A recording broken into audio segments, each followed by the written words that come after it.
Magandang araw po mga ka-TH. Meron lang po akong i-reveal sa inyo. Yung since 2005, yung pinuntahan namin doon sa lugar na kung saan totoo pong nakuhanan to. Gumawa na lang ako ng simpleng map. Napakaganda po ng lugar na yan. Dito sa panahon na to, medyo mababa pa lang yung kaalaman ko sa pagti-treasure hunting. Kasama ako dyan sa grupo noon. So ayan, makita natin. Napakaganda ng area na yan. Yung parang pulo na yan.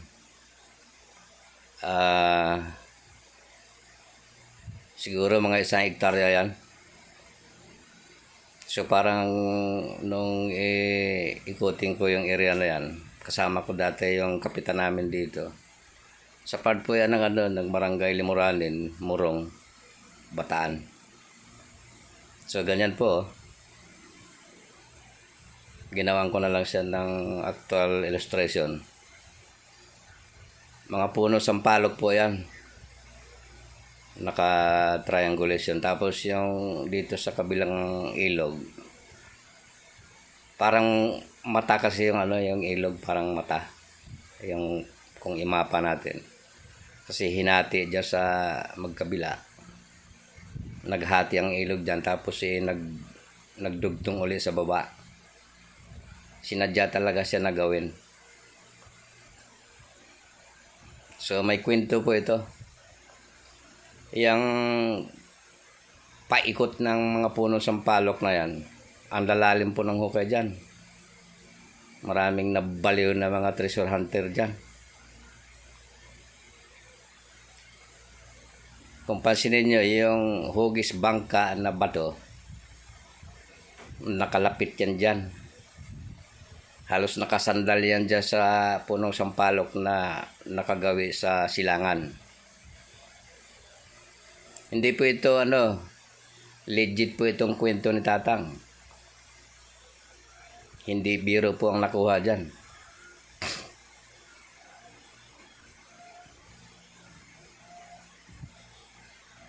Yang big rock, nasa tabing ilog po yan. Na kung magkumpas tayo, nasa west portion yan. Meron siyang sign na malaki na naka-triangle formation yung sign mismo. Magkaparehas talaga sukat. Ang ganda ng paggagawa niyan. Ang lalim niya na nasa 2 inches. As in yung bato na yan, buhay na buhay yan. Malaking bato yan. Nandyan. Sa tabing ilog mismo. Pagkatag-araw yung ilog na yan, medyo may kahinaan lang. Para na lang siyang small na, pero pag tag-ulan, malakas ang tubig dyan. Yung mga sampalok na yan, hindi naman yan century. Kumbaga, tinanim din yan nung time nung nagbaon sila. Kaya nga yung bato, medyo gumalaw yung bato dyan na distract yung formation niya kasi lumaki yung puno. So ganyan. Lahat ng portion dyan sa 1 hektarya halos na pulo na yan. Puro hukay yan. Yan lalaki ng mga bato dyan. Maraming nagpipinansing dyan.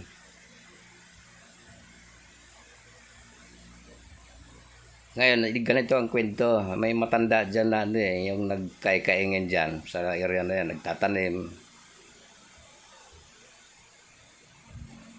As in, matanda na. Noong panahon na yon.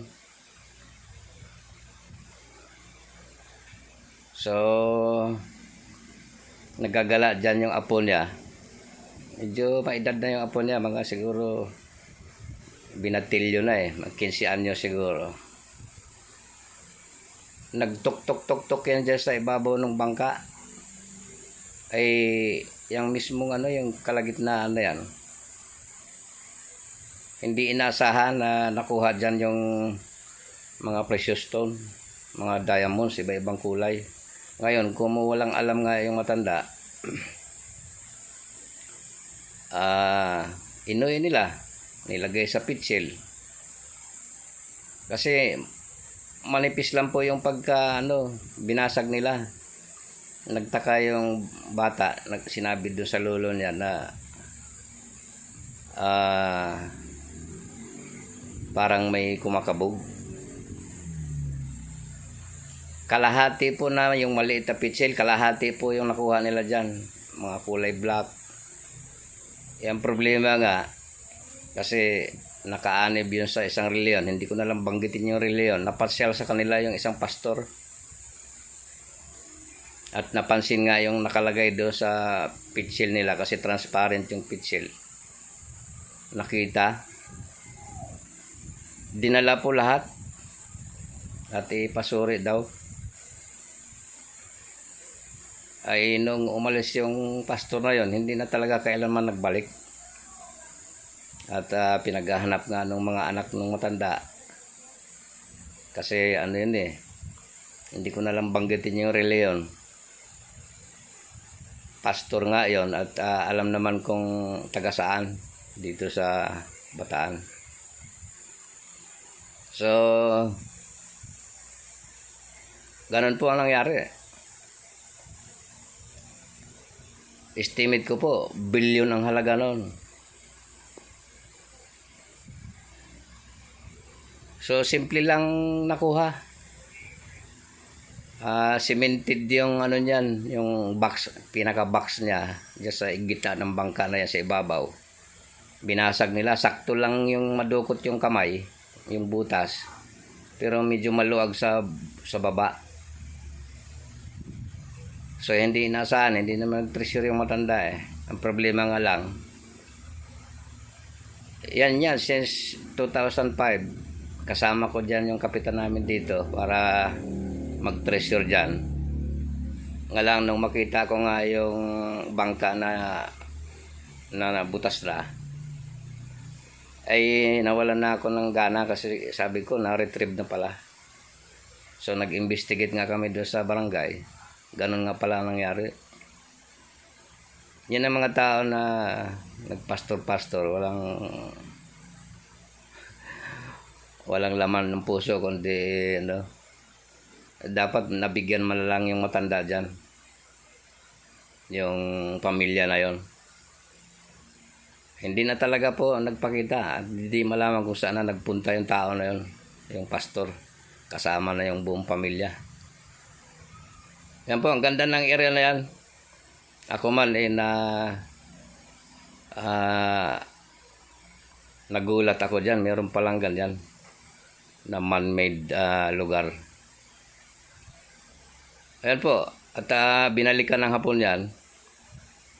Diyan sila naglagay ng flagpole. Ngayon, umiikot yung chopper nila dyan. Wala na silang wala na silang ma-detect Hindi naman bumaba yung hapon dyan, kundi isang Pilipino lang yung naglagay ng flag dyan at inikutan ng helicopter. Siguro nag-i-scan yun. Ay wala na, umalis na lang sila kasi wala na silang ma-detect. Pero matagal pong inoperasyon, halos nagiba yung buong pulo na yan, kauhukay na mga, kasi pumapalo dyan yung mga nila, nakakuha din sila ng mga marking dyan sa buong paligid na yan. Kahit saan ka humukay, puro marka dyan. Tapos yung mga gadget nila, scanner daw, yung noong 2005, kung ano-anong ginagamit nila. Napakaraming grupo dyan na pumasok. Ay kami nga sana, papasok din. Nga lang, hindi, kanya-kanyang area nga lang. Sabi ko kay Kapitan, hindi na ako dyan, kasi wala na yan. Isipin nyo yung halos na pangalahati yung medyo maliit na pitsil. Napakalaking halaga noon. Puro precious stone po yun, diamonds. Yung ayon sa paglalarawan ng matanda, mayroon pa daw kulay black, kulay blue, na pag nailawan daw sa gabi, nagsi 7 colors, nag-iiba-ibang kulay ng mga bato na yun. So, napakasimple lang po kunin kung makuha natin yung tamang ano. Ang ganda nito. Nga lang, sa pagdiditik kasi, yung mga dating detektor, ay hindi na nila, yung pati ilalim ng bangka na yan, tumumba na yung bangka na yan, hinukay nila sa ibaba eh. Pag-asang mayroon pa. Pero para sa akin, yun na yun. Ang pinagtataka mo lang, lahat ng buong area na yan, puro marker sa underground yan. At tawag dito, pumapalo lahat ng panditik dyan, kaya puro tad-tad ng hukay yan. Halos buong pulo na yan. Yung, sa tingin ko, mga 1 hektarya yan eh. Kasi kabisado ko yung mga sukat-sukat na ganyan, estimated ko na yan. Kasi ang 1 hektarya, 100 by 100 lang yun eh. 400 meters yung circumference ng 1 hektarya eh. So, tatama yan dyan. Ang ganda po dyan. So, ganyan. Napakasimple lang pala kunin. Pero, yung mga treasure hunting dyan, marami pa dyan. Mga veterano pa yung ibang treasure hunting dyan. At meron ding mga triangulation na mga bato dyan na decoy. Sinusundan nila yon. Pati yung puno ng sampalok na yan, pinaguhukay nila lahat yung ilalim dyan. So, sabi sa akin ng kapitan, sabi ko, hindi na, magsasayang tayo ng panahon dyan. Wala na kako yan. Isipin mo kako yung kalahating pitsil na precious stone na yun, mga diamonds. Napakalaking halaga nun.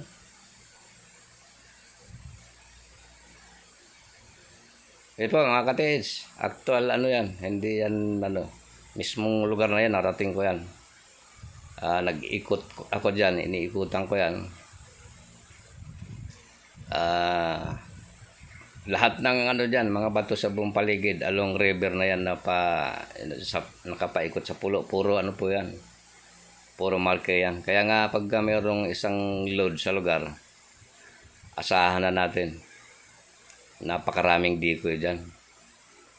At naglalagay sila ng mga mineralized na malakas na madiditik talaga. Ang lakas talaga ng mga detection dyan. Pati mga bakal sa underground meron. May mga nahukay sila. So, ganun yun. Naisip ko kasing gawin to kasi si Code Reader ay meron din siya mga ideas. So marami pa yan. Kasi doon sa explore namin nung panahon na yon na nakasama ako sa grupo, sa akin po pinamahahala yung yung pag-iikot sa area. Ang kasama namin noon, meron pa kaming kasama si Kuya Bartolo apelyido. Nagtatrabaho po dati yan sa PCGG. Yung plano nga pagka naka-retrieve hindi naman isusuko sa gobyerno kundi dadalhin sa Switzerland. Kasi mga mayayaman yun eh. Yung isang boss ko diyan si Mr. Go. Yung nagmamay-ari ng Astro Steel Company diyan sa Maynila. Malaking grupo po yung nasamahan ko na yon. Sige po mga kapits, hanggang dito na lang at yan po ay totoo yan. Walang halong lying information yan si Tatang. Para lang sa ating mga kapits na baka meron kayong area na katulad yan ay madali lang pala i-retrieve yan. Maraming salamat po sa ating lahat at God bless.